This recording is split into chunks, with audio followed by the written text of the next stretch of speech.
Hi, welcome back to Rajan's tutorial. Learn Hindi through Tamil in 30 days. இன்னைக்கு வந்து part number 162 பார்க்க போகிறோம். எப்பெல்லாம் சேனல் லைக் பண்ணீங்களோ கமெண்ட் பண்ணுங்க, சப்ஸ்கிரைப் பண்ணுங்க. மே நாகராஜன் ஆர் ஹிந்தி பண்டிட் போடுறாங்க. இப்போ வந்து உங்களுக்கு படம் பார்க்க முடிக்குமா, அது ஹிந்தியில் எப்படி கேட்பீங்க பார்த்தீங்கன்னா, தும்ஹே மூவி தேக்னா பசந்த் ஹே கியா, தும்ஹே மூவி தேக்னா பசந்த் ஹே கியா அப்படின்னா வந்து உனக்கு படம் பார்க்க முடியுமான்னு பிடிக்குமான்னு அர்த்தம். அடுத்த சென்டென்ஸ் நீங்க பதில் சொல்றீங்க, எனக்கு பிடிக்குங்கிறதுக்கு ஹிந்தியில் எப்படி சொல்லுங்க பார்த்தீங்கன்னா, முஜே மூவி தேக்னா பகுத் பசந்த் ஹே, முஜே மூவி தேக்னா பகுத் பசந்த் ஹே அப்படின்னா வந்து எனக்கு படம் பார்க்கறது ரொம்ப பிடிக்கும்னு அர்த்தம்.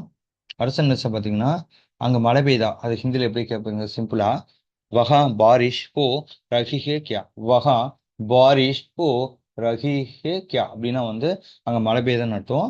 அடுத்த சென்டென்ஸ் ஈஸியான சென்டென்ஸ் பார்த்தீங்கன்னா, இல்லைங்கிறது ஹிந்தி ரெப்ரசன்ட் நெஹி இதர் மௌசம் சாஃப் ஹே, இதர் நஹி இதர் மௌசம் சாஃப் ஹே அப்படின்னா வந்து இங்க வானிலை வந்து தெளிவா இருக்குன்னு அர்த்தம். அடுத்த சென்டென்ஸ் பார்த்தீங்கன்னா ரொம்ப சிம்பிள் தான். இப்போ வந்து உங்களுக்கு டீ அதிகமாக பிடிக்குமா காஃபி அதிகமாக பிடிக்குமா, அது ஹிந்தியில் எப்படி கேட்பீங்கன்னா, ஆப்கோ சாயா ஜியாதா பசந்த் ஹே கியா யா காஃபி, ஆப்கோ சாயா ஜியாதா பசந்த் ஹே ய காஃபி அப்படின்னா வந்து உங்களுக்கு அதிகமாக டீ குடிக்க பிடிக்குமா இல்லை காஃபி குடிக்க பிடிக்குமா அர்த்தம்.